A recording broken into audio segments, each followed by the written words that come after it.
கிடையாது. இப்போ கடைசி சில வருடங்களில் தான் அந்த ஸ்டார்ட் அப் அப்படிங்கிறது ரொம்ப பூமிங்கான ஒரு விஷயமா இருக்குது. இன்னுமே நீங்கள் இப்போ எல்லாம் ஃபைனல் இயர் ஸ்டூடெண்ட்ஸ் இருக்கிறீங்க. ரெகுலரான ஒரு பிஸ்னஸ்க்கும் ஸ்டார்ட் அப்புக்கும் என்ன டிஃப்ரென்ஸ்? ஸ்டார்ட் அப்புங்கிறாங்க, என்னது அது? ஸ்டார்ட் அப் அப்படிங்கிறது வந்து ஒரு பெரிய ப்ராப்ளத்தை சால்வ் பண்ணக்கூடிய சொல்யூஷன் அப்படிலாம் இல்லை. ஒரு சின்ன சின்ன ப்ராப்ளத்தை கூட சால்வ் பண்ணலாம். உதாரணத்துக்கு இன்னைக்கு எத்தனை பேர் வந்து யூபிஐயில் பேமெண்ட் பண்ணீங்க இன்னைக்கு காலையிலேருந்து? எத்தனை பேர்? எவ்வளோ பேர் இந்த நிகழ்ச்சிக்கு வரும்போது ஊபர்லேயோ ஓலாலேயோ புக் பண்ணி வந்துட்டீங்க?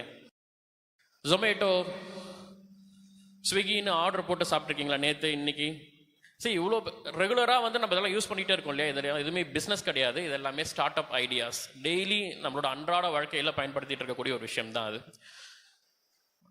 ஒரு சில வருடங்களுக்கு முன்பு ஒரு காலேஜ் ஸ்டூடெண்ட்ஸ் உங்களை மாதிரி இப்போ ஃபைனல் இயர் முடிச்சுட்டு ப்ராஜெக்ட் பண்ணணும். அப்போ ப்ராஜெக்ட்டுக்கு அவங்க என்ன பண்ணுறாங்க? இதை பண்ணுறாங்க, ஹோட்டலாக போய் மக்களுக்கு வந்து எந்தெந்த ஹோட்டலில் என்னென்ன இருக்குது அப்படிங்கிற இன்ஃபர்மேஷன் இல்லை, அதை கொண்டு போய் சேர்க்கலாம் அப்படிங்கிறதுக்காக இதை பண்ணுறாங்க. அப்போ அந்த ஆப் மூலமாக எந்தெந்த ஹோட்டலில் என்னென்ன ஃபுட் அந்த மெனு பார்க்க முடியுது. இது ஒரு சிம்பிளான விஷயம், ஒரு சின்ன ஒரு அசௌகரியம். அவங்க டிடி சொன்ன மாதிரி வந்து ஒரு பெரிய ப்ராப்ளம் இருக்கணும்னு அவசியம் இல்லை, ஒரு சின்ன அசௌகரியம், அதை வந்து சால்வ் பண்ணுறாங்க. பிறகு மக்களுக்கு என்னென்ன ஃபுட் எது அதிகமாக தேடுறாங்க அப்படிங்கிறதுலாம் தெரிய வருது. அவங்க கிட்ட ஃபுட் பற்றி ஒரு டேட்டா பேஸ் கிடைக்குது. அவங்க தான் பின்னாட்களில் ஜொமேட்டோ அப்படிங்கிற ஒரு கம்பெனியாக மாறுறாங்க. அது ஒரு ஸ்டூடெண்ட் ப்ராஜெக்டாக இருந்த விஷயம்தான். அப்போ ஒரு ப்ராப்ளம் இங்கே இவ்வளோ நாளாக இத்தனை வருஷமாக வந்து மக்கள் ஒரு அதிக மக்கள் தொகை கொண்ட நாடு இது. ஓடுறோம் ஒடியாரோம், ஒரு சாப்பிடக்கூட டைம் இல்லை. ஒரு ஃபுட்டு நம்மளை நோக்கி வரும் அப்படிங்கிறத வந்து நம்ம ஒரு 10-20 வருஷத்துக்கு முன்னாடி எதிர்பார்க்கவே இல்லை. அது ஒரு பிஸ்னஸ் இன்னைக்கு உருவாகி இருக்கு இல்லையா? அதுக்கு காரணம் ஒரு ஸ்டார்ட் அப் ஐடியா தான். எந்த ஒரு விஷயத்தையுமே வேறு ஒரு கோணத்தில் அணுகிறது. இப்போ உதாரணத்துக்கு நீங்கள் காலேஜில் இருக்கீங்க, படிக்கிறீங்க, ஸ்டூடெண்ட்ஸ் வந்து இப்போ நோட்ஸ் எழுதுறாங்க அவசர அவசரமாக. இப்போ எக்ஸாம் டைம் நாளைக்கு உங்கள்கிட்ட நோட்ஸ்லாம் எடுத்து தேடி பார்க்குறீங்க, இல்லை வாட்ஸ்அப்பில் இந்த குரூப்லலாம் இப்போ ஷேர் பண்ணுறாங்க. அதெல்லாம் வந்து பார்த்தீங்கன்னா ரொம்ப அன்ஆர்கனைஸ்டாக, எங்கே இருக்குது, எந்த சப்ஜெக்ட், எந்த செமஸ்டர் இது, அதெல்லாம் தேடி எடுக்க முடியல. அப்படியே 1-2 கிடைச்சாலும் வந்து ஒரு போரான பிடிஎஃபாக இருக்குது, கிடைக்கல. இந்த மாதிரியான ஒரு பிரச்சனைக்கு ஒரு சொல்யூஷனாக என்ன பண்ணுறாங்க? கிளாஸ் டாப்பர்ஸ் வந்து நோட்ஸ் எழுதுறாங்க, அதை வந்து ஒரு பிளாட்ஃபார்மில் ஷேர் பண்ணுறாங்க, அதை ஜூனியர்ஸ் வந்து எடுத்து ஆக்சஸ் பண்ணுறாங்க. ஸோ ரொம்ப ஒரு ஆர்கனைஸ்டாக இருக்குது. குயிக்காக போயிட்டு டென்ஷன் இல்லாமல் எக்ஸாம் நாள் முன்னாடி எடுக்க வேண்டியதாக இருக்குது. நாலேஜ் ட்ரான்ஸ்ஃபர் ஆகுது. அன்அகாடமி அப்படின்னு சொல்லக்கூடிய ஒரு ஆப் உருவாகுது. ஸோ ஒரு சாதாரண விஷயம் தான், நீங்கள் காலேஜில் ஃபேஸ் பண்ணக்கூடிய ஒரு சின்ன ப்ராப்ளம் தான். அதுக்கான சொல்யூஷனை வந்து இன்றைக்கி வந்து ஒரு பெரிய ஆன்லைன் எஜுகேஷனல் பிளாட்ஃபார்மாக அன்அகாடமி உருவாகிருக்கு. அப்போ என்னென்னா நமக்கான பிரச்சனைகள் என்னன்றதை பார்க்கணும். நம்ம உட்காந்து நான் ஒரு ஸ்டார்ட் அப்பை ஆரம்பிக்க போகிறேன், என்ன பிரச்சனை இருக்குது அப்படின்லாம் யோசிக்காமல் அன்றாட வாழ்க்கையில் நீங்கள் உங்களுக்கு நடக்கக்கூடிய அசௌகரியங்கள், உங்களுக்கு நடக்கக்கூடிய பிரச்சனைகளுக்கான சொல்யூஷனை நீங்கள் கண்டுபிடிச்சிட்டிங்கன்னா, அதை பல பேருக்கு செய்தீங்கன்னா அவ்வளோதான் ஸ்டார்ட் அப் ஐடியா. ஒரு ரெகுலர் பிஸ்னஸ், இப்போ நீங்கள் ஒரு ஹாஸ்டல்லையோ நீங்கள் சாப்பிட்றீங்க, கேன்டீனில் வந்து டைம் சீக்கிரமாக 8-9 மணிக்கெலாம் மூடிடுறாங்க, அதுக்கப்புறம் ஃபுட்டு கிடைக்கல, இல்லை நீங்கள் ரொம்ப தூரம் போக வேண்டியதாக இருக்குது, இல்லை ஃபுட்டு வந்து ஒத்துக்கலை. இப்போ என்ன பண்ணுவீங்க? இதுக்கான ப்ராப்ளத்துக்கான சொல்யூஷன் ஒரு ரெகுலரான பிஸ்னஸ் மேனாக இருந்தால் என்ன பண்ணுவாங்க? ஒரு பக்கத்துலேயே நம்ம ஒரு மெஸ் ஆரம்பிக்கலாம், ஒரு ஹோட்டல் ஆரம்பிக்கலாம், 24 ஹவர்ஸ் ரன் பண்ணலாம் அப்படின்னு யோசிக்கிறது ஒரு சாதாரண பிஸ்னஸ் மைண்ட். ஒரு ஸ்டார்ட் அப் மைண்ட் என்ன பண்ணும்? நான் அதுக்காக ஒரு ஆப் கண்டுபிடிக்கிறேன், பக்கத்தில் இருக்கக்கூடிய சின்ன சின்ன வீட்டிலேருந்து குக் பண்ணுறவங்களை வந்து கொண்டாந்து இணைச்சி ஸ்டூடெண்ட்ஸ்க்கான ஒரு ஃபுட் டெலிவரி ஆப் மாதிரி உருவாக்கணும்னு நினைக்கிறது ஸ்டார்ட் அப் ஐடியா. இவ்வளோதான் டிஃபரன்ஸ். நமக்கு இதுக்கு முன்னாடியே வந்து தமிழ்நாட்டில் டிரான்ஸ்போர்ட் புக் பண்ண முடியும் ஆன்லைனில், கேஎஸ்ஆர்டிசி, இப்படி நிறைய ஆன்லைனில் டிரான்ஸ்போர்ட் புக் பண்ண முடியும். ஆனால் ஒரு நிறுவனம் ஒரு சின்ன விஷயத்த செஞ்சாங்க, டிரான்ஸ்பரன்சியை கொண்டு வந்தாங்க. நான் புக் பண்ண போகிற அந்த சீட் எந்த சீட்டுன்னு எனக்கு தெரியும், அப்படி பார்த்து புக் பண்ணுற ஒரு ஐடியாவை கொண்டு வந்தாங்க. ரெட் பஸ் அப்படின்னு சொல்லக்கூடிய ஒரு பெரிய ஆன்லைன் புக்கிங் பிளாட்ஃபார்ம் வந்து உருவாகுது. இன்றைக்கி நம்ம வீட்டில் ஒரு சின்ன ப்ளம்பிங் ஒர்க்கு, இல்லை வந்து ஒரு எலக்ட்ரீஷியன் வேணும், இல்லை வந்து டாய்லெட்டில் ஏதோ இஷ்யூ சரி பண்ணணும், இதுக்கான ஆட்கள் வந்து கிடைக்கிறதே இப்போ ரொம்ப சிரமமாக இருக்குது சிட்டிஸில். அப்படியே அவங்க நேரம் கிடைச்சி வந்தாலும் பார்கெயின் பண்ண வேண்டியதாக இருக்குது, பிரச்சனைகள் இருக்குது. அதுக்கான ஒரு சொல்யூஷன் அர்பன் கிளாப் அப்படின்னு ஒரு சின்ன ஒரு app. Fixed price, slots book பண்ணுறாங்க, கரெக்டாக அந்த டைமுக்கு வந்து சர்வீஸ் பண்ணிட்டு போயிடுறாங்க. அப்போ இது எல்லாமே நல்லா கவனிச்சிங்கன்னா அன்றாட வாழ்க்கையில் நமக்கு நடக்கக்கூடிய சின்ன சின்ன பிரச்சனைகளுக்கான சொல்யூஷன்ஸை வந்து டேக்கிள் பண்ணுறது தான் இந்த ஸ்டார்ட் அப் அப்படிங்கிறது. ஸோ ஸ்டார்ட் அப் அப்படிங்கிறது என்னென்னா, ஒரு இப்போ நீங்கள் ரெகுலர் பிஸ்னஸ், நீங்கள் வந்து ஒரு டெக்ஸ்டைல்ஸ் வைக்கிறீங்க, இல்லை ஒரு ரெஸ்டாரண்ட் ரன் பண்ணுறீங்க, ஒரு மெடிக்கல் வைக்கிறீங்க, ஒரு ஹார்ட்வேர் ரன் பண்ணுறீங்க, டிப்பிக்கலாக நீங்கள் பார்க்குற விஷயங்கள் ரெகுலராக ரன் ஆகிட்டு இருக்கக்கூடிய ஒரு ப்ரூவன் பிஸ்னஸை நீங்கள் அப்படியே பண்ணுறீங்க அப்படின்னா அது வந்து ஒரு சேஃபான ஒரு மெத்தட், ஸ்டெடியான ஒரு மெத்தட். ஆனால் ஸ்லோவாக இருக்கும். நல்லா பிஸ்னஸ் பிக்கப் ஆச்சுன்னா மெல்ல மெல்ல அதுலேருந்து இன்கம் வரும். ஓகே, இது வந்து ஒரு பைக் ஓட்டுற மாதிரி. ஆனால் ஸ்டார்ட் அப் ஐடியா அப்படிங்கிறது வந்து ஒரு ராக்கெட்டில் போகிற மாதிரி. திடீர்னு அது வந்து ஒரு பூம் ஆயிடுச்சு அப்படின்னா ஜொமேட்டோ பார்த்தீங்கன்னா இந்தியா ஃபுல்லாக ஸ்ப்ரெட் ஆச்சு. இன்ஃபேக்ட் இன்டர்நேஷ்னல் அளவுக்கு போச்சு. அப்போ நான் ஸ்லோவ் அண்ட் ஸ்டடியாக போகணும் அப்படின்னா ஸ்கூட்டரை ஓட்டலாம். இல்லை நான் திடீர்னு ஒரு ராக்கெட் உயரத்துக்கு போகிறோன்னா அதுக்கான ரிஸ்க்கும் இருக்குது, அதையும் ஞாபகம் வச்சுக்கணும். அதுக்கான ரிஸ்க்கும் இருக்குது. ஸோ அப்படி போகணும்னு நினச்சிங்கன்னா நீங்கள் ஸ்டார்ட் அப் ஐடியாவில் போகலாம். இங்கே ஸ்கூட்டரில் போகிறது அப்படிங்கிறது தப்பு இல்லை, ராக்கெட்டில் போகணுங்கிறது கம்பல்சரி இல்லை. ஆனால் என்ன வேகத்தில் போகணும், என்ன ரிஸ்க் எடுக்கணும்னு நம்ம முடிவு பண்ணணும். அதுக்கான பலன் அப்படிங்கிறது ஸ்டார்ட் அப்பில் அதோட ஸ்கேலிங் அப்படிங்கிறது ரொம்ப ரொம்ப பெருசாக இருக்கும். அதுதான் ஸ்டார்ட் அப். ஸோ ஹோப் இப்போ உங்களுக்கு அந்த ஸ்டார்ட் அப்னா என்ன, ஒரு சின்ன ப்ராப்ளத்தை எப்படி சால்வ் பண்ணுறோம், அதாவது பெரிய ப்ராப்ளத்தை சால்வ் பண்ண வேணா, சின்ன ப்ராப்ளத்தை சால்வ் பண்ணணும். அது வந்து it's for a lot of people. ஒரு சின்ன ப்ராப்ளம் உங்களுக்கு சால்வ் பண்ணுறீங்க, நீங்கள் காலேஜ் முடிச்சுட்டு போகிறீங்க, உங்களை மாதிரி ஒரு 100 பசங்க அவங்களுக்கான ப்ராப்ளத்தை சால்வ் பண்ணுறீங்க, ஒரு 1000 பேரோட ப்ராப்ளத்தை சால்வ் பண்ணுறீங்கன்னா அது ஒரு ஸ்டார்ட் அப் ஐடியா. அவ்வளோதான். ஸோ இந்த ஸ்டார்ட் அப் ஐடியா எப்படி நம்ம தமிழ்நாட்டில் வந்து ஒரு ஐடி பூம் ஆகும் பொழுது வந்து அதை நம்ம முதல்ல கிரகிச்சுக்கிட்ட ஒரு ஸ்டேட் அப்படின்னா தமிழ்நாடு தான். 90களின் இறுதிகளில் டைடல் பார்க் மாதிரியான விஷயங்கள் வந்து ஒரு ஐடிக்கான ஒரு மிகப்பெரிய இன்ஃப்ராஸ்ட்ரக்சர், அதுக்கான ஒரு இடமா வந்து தமிழ்நாடு அமைந்தது அப்படிங்கிறது நமக்கு தெரியும். அது போலவே இந்த ஸ்டார்ட் அப் கல்ச்சர் அப்படிங்கிறது ஒன்று வந்த பிறகு இந்தியாவில் முதல் அதை எடுத்துக்கிட்டு அது இவ்வளோ பெரிய விஷயமா அதுக்கான விஷயங்களை செய்து அதுக்கான ஒரு பெரிய ஒரு ஈகோசிஸ்டத்தை உருவாக்கி கொடுத்தது தமிழ்நாடு அப்படின்னு சொல்லலாம். எப்படி அப்படின்னா தமிழ்நாட்டில் என்ன மாதிரியான ஸ்கீம்ஸ் பண்ணியிருக்காங்க அப்படின்னு ஒரு பெரிய பட்டியல் அது எடுக்க வந்துகிட்டே இருக்கு. நான் ஒரு லிமிட்டடாக எனக்கு தெரிஞ்ச ஒரு ஹைலைட்டான ஒரு 10 விஷயங்களை சொல்கிறேன். ஸ்டார்ட் அப் டிஎன் அப்படின்னே வந்து கவர்மெண்ட்ல ஆரம்பிச்சிருக்காங்க. அதன் கீழே நிறைய ப்ரோக்ராம்ஸ் பண்ணியிருக்காங்க.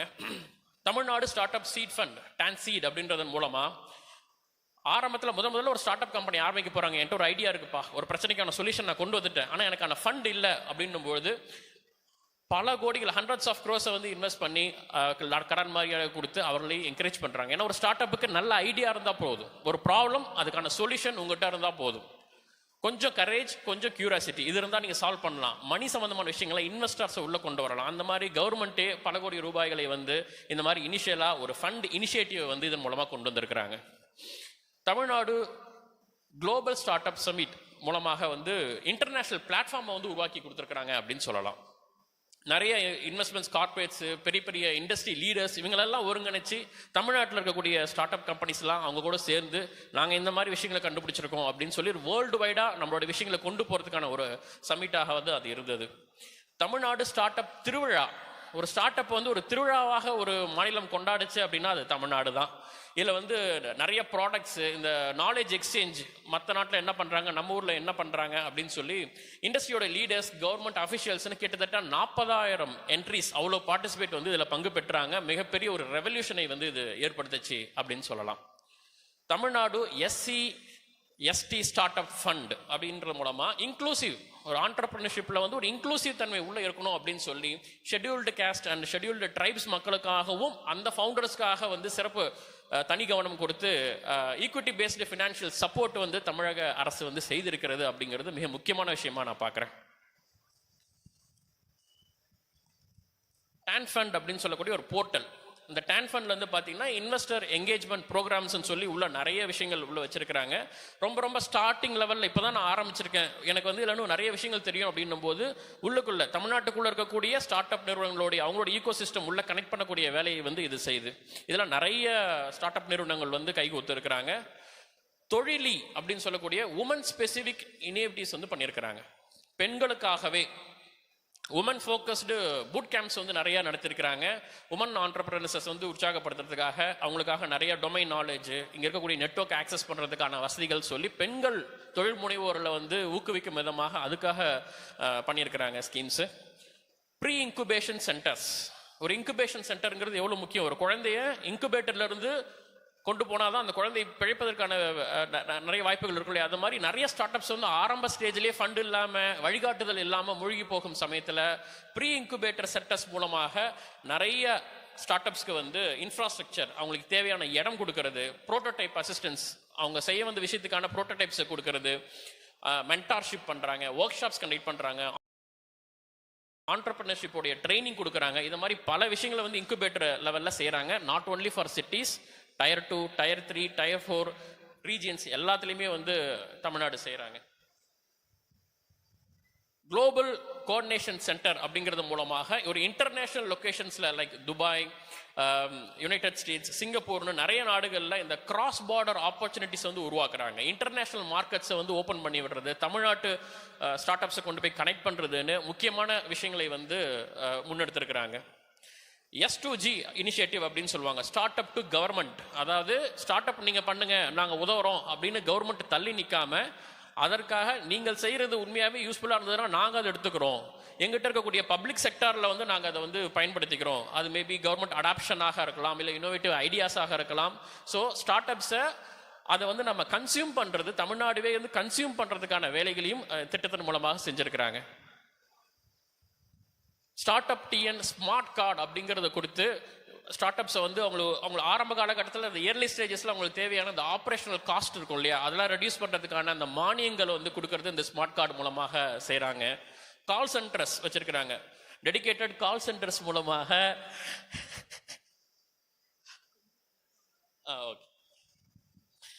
கால் சென்டர்ஸ் மூலமாக இங்கிலீஷ் தமிழ்னு சொல்லி நிறைய கிளாரிஃபிகேஷன் கைடன்ஸ் வந்து கொடுக்குறாங்க. இந்த மாதிரி நிறைய ஸ்கீம் சொல்லிகிட்டே போனோம், எக்கச்சக்கமாக இருக்குது. ஸோ இவ்வளோ விஷயங்கள் பண்ணுறாங்க. இதன் பண்ணுறதன் மூலமாக என்ன பலன், இவ்வளோ பண்ணுறாங்க தமிழக கவர்மெண்ட், நமக்கு இப்போ தான் தெரியுது. ஆனால் இதில் ஸ்டார்ட் அப்ஸ் எவ்வளோ பயனடைஞ்சிருக்காங்க அப்படின்னு பார்த்தீங்கன்னா, DPIITன்னு சொல்லுவாங்க, சென்ட்ரல் கவர்மெண்ட்டோடைய department of promotion industry internal trade, DPIITல ரிஜிஸ்டர் பண்ணப்பட்ட ஸ்டார்ட் அப்ஸோட எண்ணிக்கை 2021 2032 நிறுவனங்கள் பதிவு செய்யப்பட்டது. 2021 இப்பொழுதைய ஆட்சியில் 2021 இன்று வரை பார்த்தீங்கன்னா 12,800 நிறுவனங்கள் ரிஜிஸ்டர் ஆயிருக்கு. கிட்டத்தட்ட 6 மடங்கு நிறுவனங்கள் உள்ள வந்திருக்கு இந்த ஸ்டார்ட் அப் மூலமாக தமிழ்நாட்டில் அப்படிங்கிறது தான் ஸ்டாட்ஸ். ஸோ இவ்வளோ விஷயங்கள் செய்வதன் மூலமாக புது ஸ்டார்ட் அப்ஸை வந்து என்கரேஜ் பண்ணியிருக்காங்க தமிழ்நாட்டில். அதெல்லாம் கிட்டத்தட்ட இந்த 12,000 பார்த்தீங்கன்னா 50% வந்து பார்த்தீங்கன்னா உமன் என்டர்பிரினர்ஷிப், பெண் தொழில் முனைவோர்கள் வந்து இதில் இருக்கிறாங்க. இதன் மூலமாக 2023 வெறும் 3 பில்லியனாக இருந்த நம்மளுடைய ஈகோசிஸ்டம் பார்த்தீங்கன்னா இப்போ 27 பில்லியன் அளவு உயர்ந்திருக்கிறது அப்படின்னு சொல்கிறாங்க. இதில் என்ன சிறப்புனா, சென்ட்ரல் கவர்மெண்ட்டோடைய states start up ranking 2022 best performer அவார்டை வந்து தமிழ்நாடு வாங்கியிருக்கிறது. அதுலேயும் ஸ்டார்ட் அப் ஜீனோம் அப்படின்னு சொல்லக்கூடிய global start up ecosystem report 2024 படி ஏசியா ரீஜனல் ரேங்கிங்கில் பல நாடுகள் இருக்கு, நூற்றுக்கணக்கான நாடுகளில் 18வது இடத்தை நமது சென்னை பெற்று இருக்கிறது. அவுட்லுக் பிஸ்னஸ் மேகசினோடைய start up out performer 2024 ranking படி தமிழ்நாடு டாப் 3 ஸ்டேட்டில் இருக்கிறது. லீடிங் மீடியாவான Inc42 அவங்களுடைய ஆவரேஜ் இன்வெஸ்ட்மெண்ட் எவ்வளோ ரைஸ் பண்ணியிருக்காங்க அப்படின்னு பார்த்தீங்கன்னா, 2016 $1 மில்லியன் டாலராக இருந்தது, 2024 $6 மில்லியன் அமெரிக்க டாலர்களாக உயர்ந்திருக்கிறது அப்படின்னு சொல்கிறாங்க.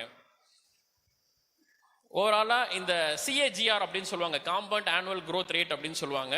அது வந்து இந்த DPIIT ரெகக்னைஸ்டு ஸ்டார்ட் அப்ஸில் ஓவரால் இந்தியாவில் பார்த்தீங்கன்னா நேஷன் வைஸ் 11% அதிகமாக இருக்கிறது. ஆனால் நம் தமிழ்நாட்டில் மட்டும் 36%, அதாவது நேஷனலை விட 3 மடங்கு அதிகமாக கான்ட்ரிபியூட் பண்ணியிருக்கிறாங்க அந்த எக்கனாமியில் அப்படின்னு சொல்லி சொல்கிறாங்க.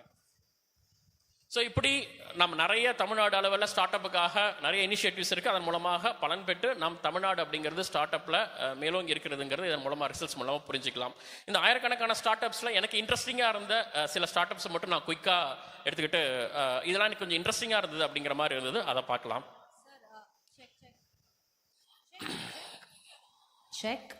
சார் நான் சில I have some stories gathered about some startups. அவங்கள நம்ம மேடை கூப்பிடலாமா? கண்டிப்பா. With your permission. Yes, first வந்துட்டு thank you so much for joining us and thank you so much. Thank you all. So startup இவர் சொன்ன மாதிரி ரொம்ப அழகா எக்ஸ்பிளைன் பண்ணியிருந்தாரு.